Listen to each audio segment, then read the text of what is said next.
What's up, YouTube? Highway Trucker here. So, apparently, there was some confusion with my rookie driver's video. So, I just wanted to take a moment and clarify what I was actually talking about there. So, I received a dispatch from my dispatcher stating that one of the over-the-road drivers who is in a sleeper truck had a load that was overweight. So the gross weight combination, truck and trailer and all, weighed X. We'll say X because I don't remember the numbers and I don't have the scale tickets with me anymore. So they scaled out wherever it was that they picked the load up.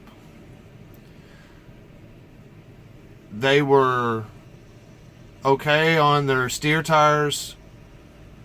They were fine on their drives, but they were extremely heavy. They were about, I don't know. I'm going to just throw some numbers out there. 200 pounds overweight on their trailer, on their tandem tires. When I, in a day cab, which is much lighter than a road truck, went out and investigated the trailer, I noticed that the tandems were slid all the way forward. Now, some other clarification issues. I have a sliding fifth wheel, which means I can balance my load forward, backward on the tractor. What I did was I picked the trailer up, I slid the tandems to where I believe they were, or where I believe they should be. Then I took the trailer down to the pilot, just down the road, pulled up onto the scale, and yes, I was completely on the scale. I then scaled the load out and saw that it was legal at that point in time, in accordance to my rig. Now, there are some variables that I need to explain. Number one, my tanks were not full. They were probably about half full. Number two, I'm in a day cab, which is much lighter than a sleeper cab. Number three, I scaled at a totally different scale than the original driver. I can't control these variables. So my gross weight would have been a little bit different, probably. Nevertheless, though, the load was balanced when I pulled off the scale. And I took the trailer back to the yard. Now, the reason that I'm making this video is because someone has pointed out to me that I may have been in error. And that's fine. If I do make an error, I want you guys to set me straight. If you have more information about something than I do, by all means, reach out to me and let me know. That's what we're here for. As a trucking community, we're supposed to help each other out. We're supposed to have a brotherhood, a kinship with each other as professional drivers. And, that goes, beyond, just the occasional, hey driver, let me help you do this. But also giving advice, Now, I have been in the industry for 10 years, so I'm not a rookie. I know what I was doing. I was on the scale correctly just to put the one person straight. That's my PeopleNet beeping. So, all my stuff was set exactly where I needed it to be. So, nevertheless, the load was picked up by another road driver, and it was taken on. They went through the scale houses just fine. I didn't hear any complaints back from dispatch saying, hey, that load was still overweight and the driver got a ticket. Nevertheless, it doesn't matter what the total gross weight was, because it was still under 80,000 pounds, which is legal on any truck. Now, well, I'll say any truck. I won't say any truck, but I'll say any of our trucks. It is legal. Now, as per our company, the way our rigs are set up, we can have up to 14,000 pounds, because we do have a permit to have 14,000 pounds on the steers. We can have 34,000 on our drives and 34,000 on our tandems.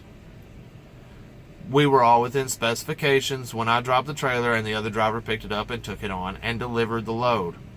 They went through multiple scale houses and weren't stopped. So, King Trucka, say what you want to say, but this is the end of it. This is exactly how it was supposed to have ended. A scaled out load that was delivered properly. Now, I haven't made a video this week because I've been extremely busy doing other things. So this is kind of my here's where we are video. Right now I'm sitting at the Nissan in Smyrna. I just dropped my load. I'm picking up an empty, and I'm fixing to head to, in fact, I just got the message on it. So let me just look and see. I think it's supposed to be Lawrenceburg or Lewisburg.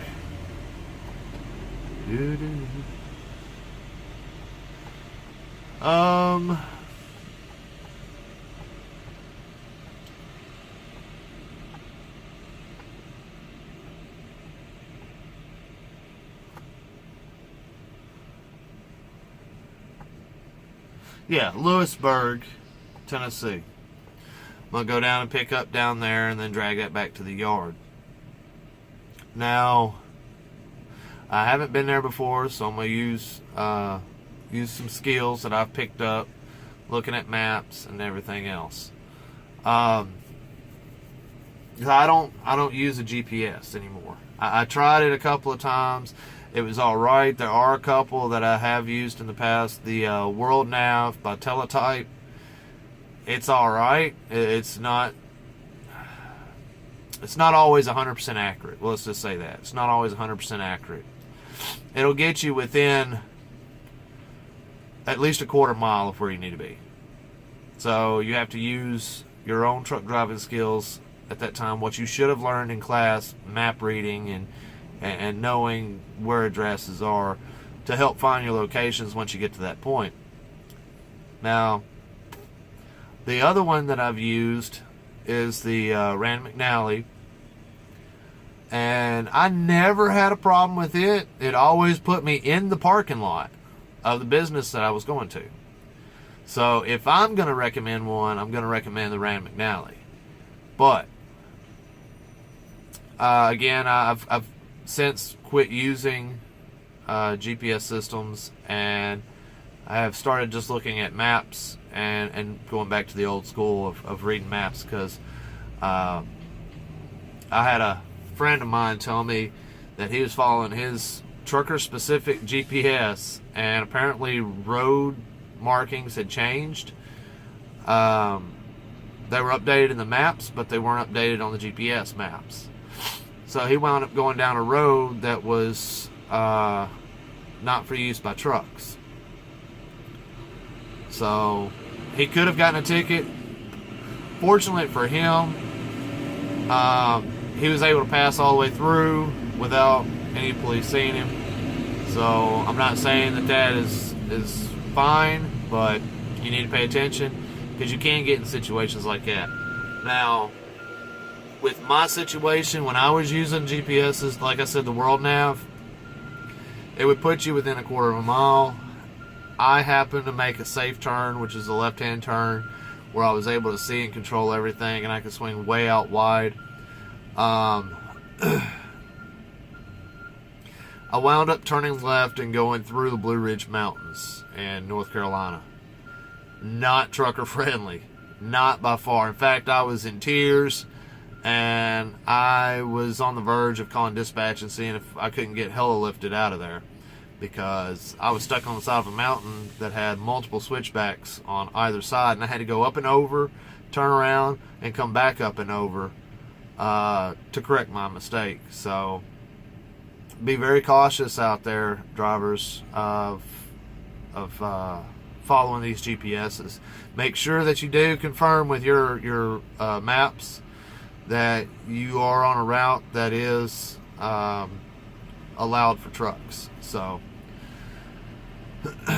let's see what else is going on. School's about to start back, so I don't know where you are in the country, but around here in Nashville, school's about to start back within the next week or two. So be on the watch for school zones. Watch your speed going through there. Make sure that that you stay safe for those as well, especially for the kiddos. We don't want any of the kids hurt trying to get to and from school for their education. We also don't need drivers out of jobs either. So that's one thing. So what's been going on with me personally is Friday, when my truck went down, I thought, after I had it back up and running, that was the end of it. Well, Monday when I come in, it was not the case. They wound up putting my truck in the shop. I went ahead and clocked in because they said for me to go ahead and clock in, and that they would contact me when my truck was either ready or they had another truck for me to climb into. Told me to go sit in the break room and wait.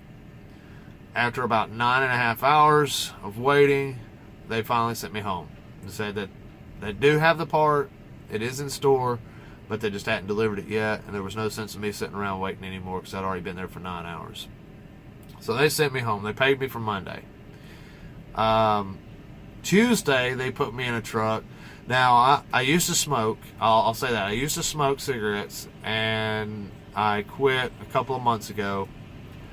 So I no longer smoke. I'm a non-smoker now. But I climbed in this truck, man, and it smelled like an ashtray, dude. Like, oh my God, how many cigarettes do you have to smoke to make a truck smell that bad? Seriously. So I had to drive that truck all day on Tuesday. The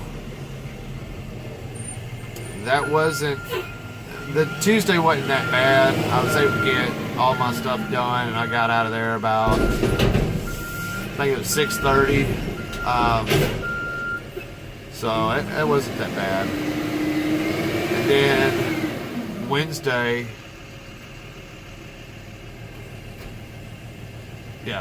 I got back in my truck yesterday. And